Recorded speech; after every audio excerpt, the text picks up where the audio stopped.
On today's Newsmakers, a miracle, Kirk Cameron's mission, and the immigration battle. That and more coming up.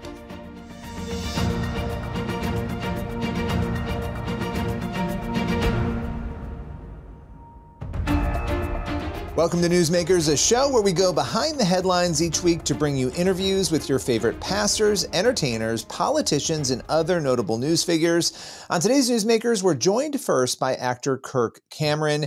He's here to preview his See You at the Library event, and he's also here to share why he believes many pastors and Christians could learn a lesson from President Donald Trump and prolific podcaster Joe Rogan.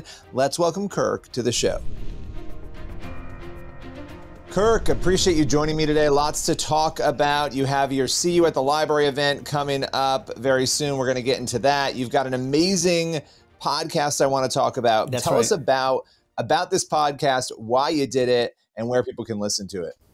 So thank you. I've got a brand new YouTube show. It's called The Kirk Cameron Show, and I get to do this together with my sons and my daughters.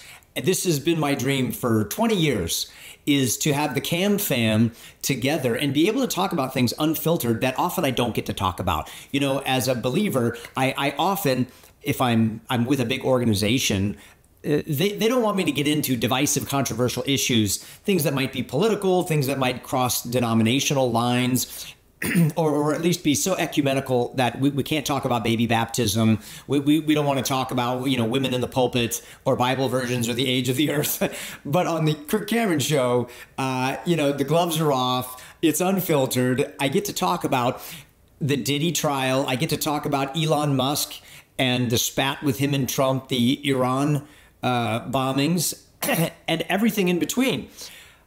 I get to have morning devotionals over coffee, straight out of the scriptures, and then dangerous conversations with my 22-year-old son about relationships and about purity, about mental health, and about cringy Christianity and what we do about it.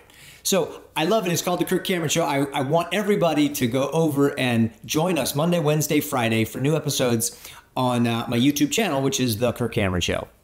I love that. I love that. And, you know, it's cool to have your own space, but it's really unique because you're getting a chance to bring your kids in, like you were saying, and have this family conversation. I mean, what a cool opportunity as a dad and also as a public figure to be able to do that. Well, you're absolutely reading my heart and my mind. And that is, how do I help my children stabilize and launch?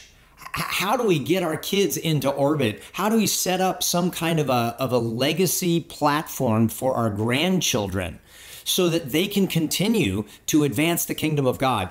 And you got me thinking about the third thing that we would discuss today, and that is the See You at the Library event, which is a legacy opportunity for parents and grandparents to set up a platform for their children to be able to advance a movement of faith, conviction, and truth. And I'm so excited about it. It's kind of the culmination to all those story time book readings that I have been doing over the last couple of years at public libraries. We are witnessing thousands of children coming together in the summertime on one day, and they're into story time, prayer time, and singing, declaring that the normative culture is about faith, hope, and love, not about drag queen story time. And this is very, very exciting. It's called See You at the Library. It's happening on August 16th in 50 states across the country, tens of thousands of people, and hundreds of story hours. So people will be holding these story hours simultaneously on that day. Where will you be? Will you be at a library that day doing it as well? I'm still trying to figure out exactly where I will be. We have some exciting partners that I think are going to be joining us on that day. But the important thing is for people to know that this isn't just about reading books. It's a chance for parents to win back the culture in the public square, because the other side is advancing their values every single day. And they're moving the needle. And if we don't lean in, if we don't show up and stand up for our values now, we won't have the freedom to live for them later. Ronald Reagan said, if we ever forget that we are one nation under God, we will become a nation gone under. So this is a great opportunity.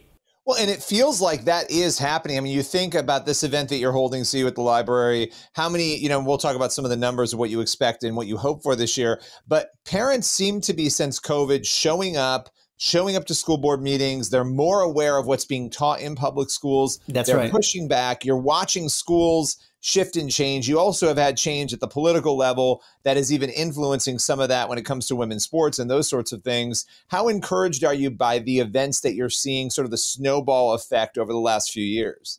I think we're witnessing the mercy of God, the grace and the kindness of God. I think that the political shift with Trump being elected is not only helping political areas or economic areas. It's put wind in parents' sails and others who are now not afraid to speak up and say the obvious things, because we're watching somebody who's I don't know his spiritual standing before God. I don't look at him and say, oh wow, he's synonymous with Billy Graham or Chuck Swindoll or okay, right? So clearly, however, he's got the courage and the backbone to say what pastors should have been saying for decades, right? And now that he's able to do that, it reminds me of Cyrus in the Old Testament, where God is using somebody who's not even a believer as God's shepherd of his people to lead them in a direction. And I think that every pastor ought to just go like, oh my goodness, I'm being schooled by a real estate businessman mogul in the areas of courage and conviction about what he believes and feels is right. And he doesn't even have the theological training that I have, or responsibility over this flock. And guys like Joe Rogan and others are just demonstrating character qualities that should be possessed in spades by Christian men around the country. So I'm feeling the rumblings of courage and conviction underneath my feet. And I'm so excited about Riley Gaines and what's happening there. I'm so excited about what's happening with the economy and the borders. I'm so excited about all these things because I know God works it all together for good. And this is a window of opportunity for the family of faith to step up, to lean in, and respond the right way to God's kindness and his mercy. Well, Kirk, I appreciate you taking the time and joining us today. As always, thank you so much. Thanks, Billy. Have a great day. You can find out more about Kirk's See You at the Library event at bravebooks.us. We'll be right back in just a moment with more Newsmakers.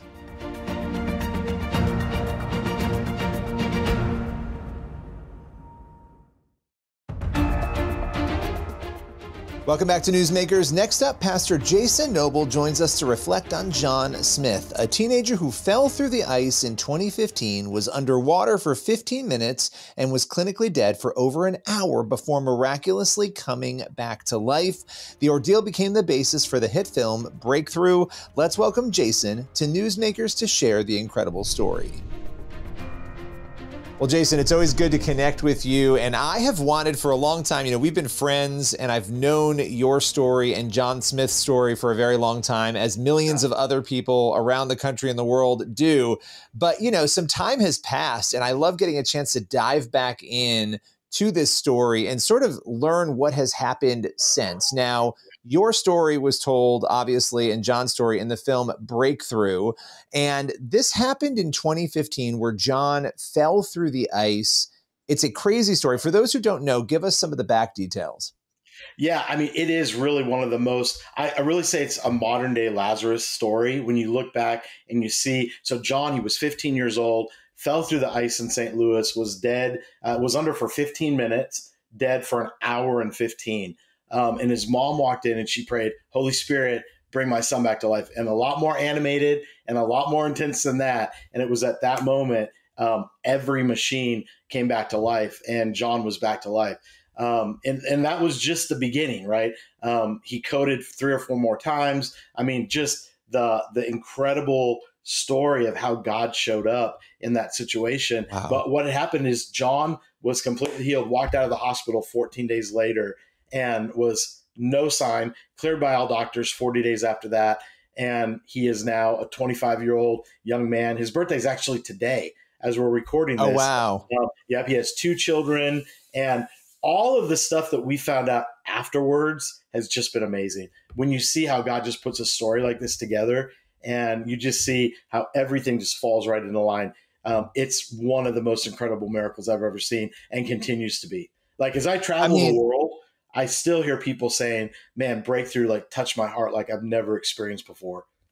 When you go back to that prayer that Joyce said over her son in that hospital, right? And you think about unbelief, if Joyce had no belief, if Joyce didn't say that prayer, if Joyce didn't step out in faith in that way, in that desperate moment and cry out to God, is it possible that John would not have lived, that he would not have come back, that those machines would not have turned back on? 100%. 100%. And I had met Joyce. The first time I met her, she was in my office, and she would tell you this story. So I have permission to tell you the story because she's told it everywhere we go. She was really partnering with control and really trying to control all the situations in her life, control everything that was going on. And she came in and broke, and this was like September. And I just called her. I said, listen, you can't control this stuff. You've got to stop partnering with control and let God just do what he's going to do, because like it's driving you insane. And I think even that conversation, if she would have walked in there and tried to control and tell God what to do, I mean, like at the end of the day, like it's amazing how God set her up to be ready to walk into that hospital. And I tell people all the time, it's a life or death situation. She had 1 second to decide whether she was going to fall apart in fear or rise up in faith. And if she would have fallen apart in fear as she walked into that hospital room, literally, I think John would have not been here today. And an interesting fact that John will tell you is that he was not serving the Lord when he went under the water. And so she was literally like fighting for her son's salvation. I mean, he would tell you that. It took him about 2 years after the fact to fully surrender his life to Jesus. And some people ask us, the question we always get right is, well, did you see heaven? Did you, John always says, people ask if I saw the golden arches. No, that's McDonald's anyways. But he said no. And we had prayed that. One of the things the Lord really put on our hearts is pray that he doesn't see or remember anything while he was underwater, because it was so traumatic. And he said he just saw darkness because that's where his heart was. And so really interesting. I will throw one thing in. When I studied faith, right? Because people will say, well, if I just had more faith, then maybe God would show up and do it for me or whatever. I think there's a difference between faith and belief, right? So they kind of come from the same bucket, but a lot of people spend time trying to build their faith. What did Jesus say to the disciples when the disciples said, well, could you give us more faith? Jesus said, no, all you need is the size of a mustard seed, but it's that belief. And it's interesting. Most of the New Testament miracles, they say, Jesus would say, you're healed because of your belief, not because of your faith, right? Yeah. So it's interesting. And so what I always say is faith is like knowing where every gym is in town, and belief is like actually going to work out. Belief I like that. Building, right? Like you're holding on to God's promises. You're building your belief so that you can walk into a situation and believe that God is going to be who he said he was going to be. Awesome. Well, as always, it was great catching up with you. Appreciate your time and taking us through this. This is an important topic, and we really do appreciate it. 100%. Thank you. Appreciate it, buddy. What an amazing miracle story. As you know, miracles are still happening today. And if you want to see more stories like this, you can stream CBN's Investigating the Supernatural Miracles. We traveled the entire country documenting some of the most powerful miracle stories. You can watch the documentary at cbn.com/miracles. We'll be right back in just a moment with more Newsmakers.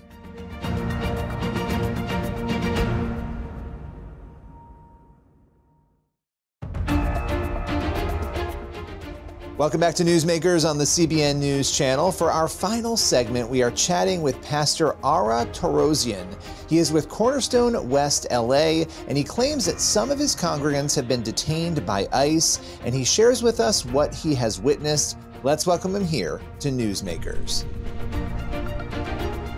Your church, Cornerstone Church in West LA, you've been in the headlines. You witnessed ICE detain members of your church. That is the way the story has gone. Let's just start there. Take us through what happened that landed you in the headlines. Yeah, thank you, Billy, for inviting me. And I was on Sunday, worshiping last Sunday on 20, I don't know the date, but I forgot, 22nd.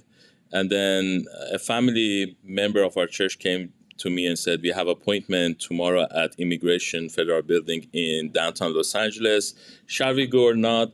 As a pastor, myself, usually I teach them also constantly, like, you have to respect the law, you have to follow the rules and everything, and respect, and to be a good citizen from beginning of your arrival in US. So they had this mother, father, and also a 3 years old kid. So they went to downtown Los Angeles, and usually because they don't have anybody, I asked them, call first your lawyer and then call me.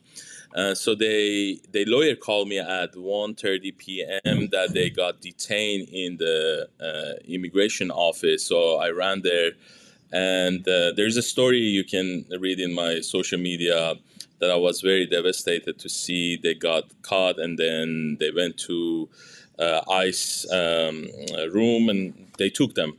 And the only things that I had to do is ask them if they can give the key, because they have a small dog, to save that dog.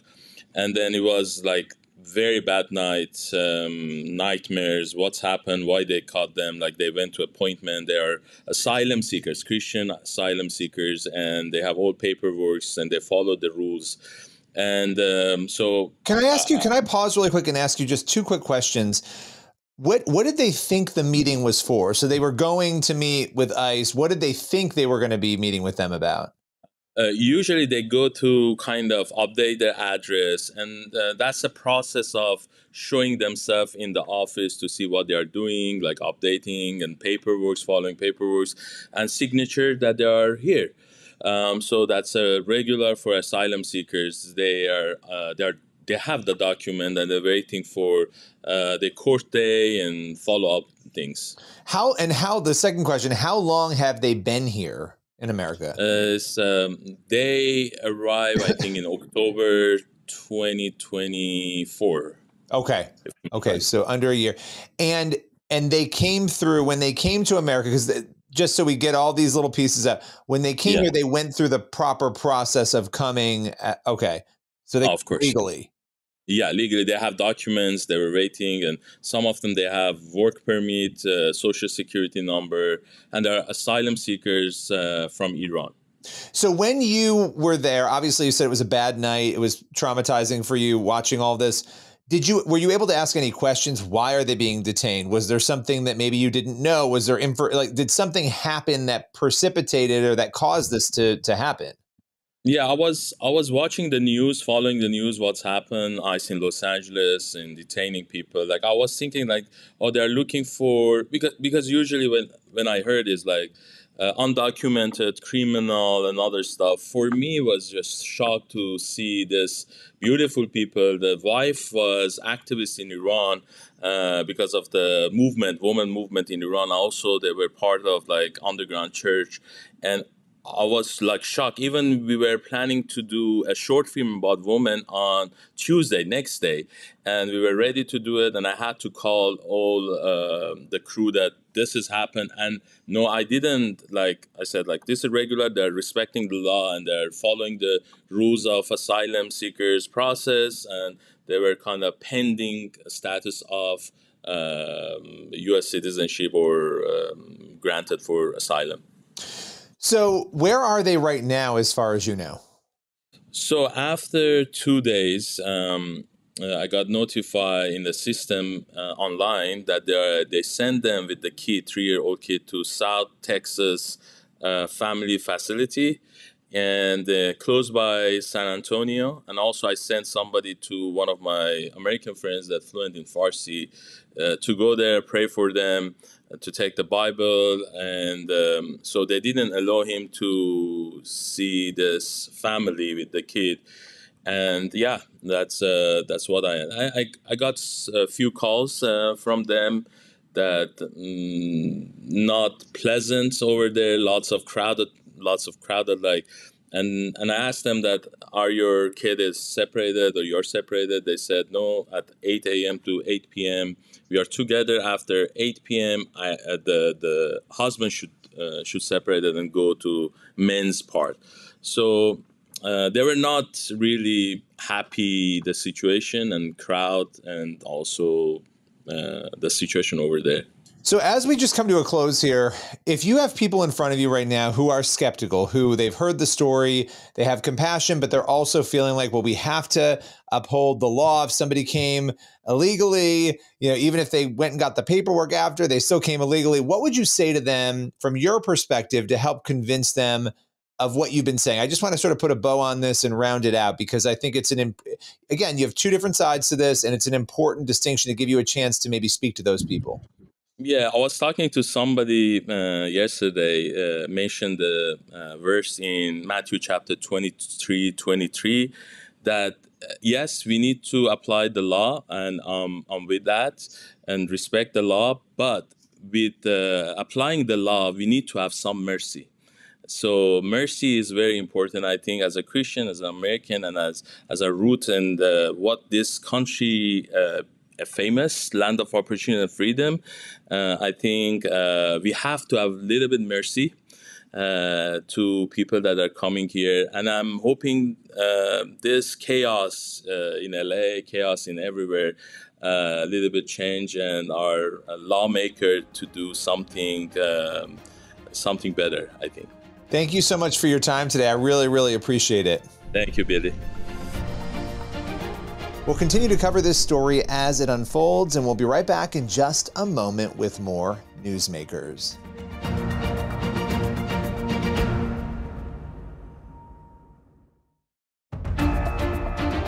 That's all for Newsmakers. Thank you for watching, and be sure to head on over to the CBN News YouTube channel. That's where you'll find the full interviews you saw on today's episode. And again, be sure to check out Investigating the Supernatural Miracles. You can head on over to cbn.com/supernatural.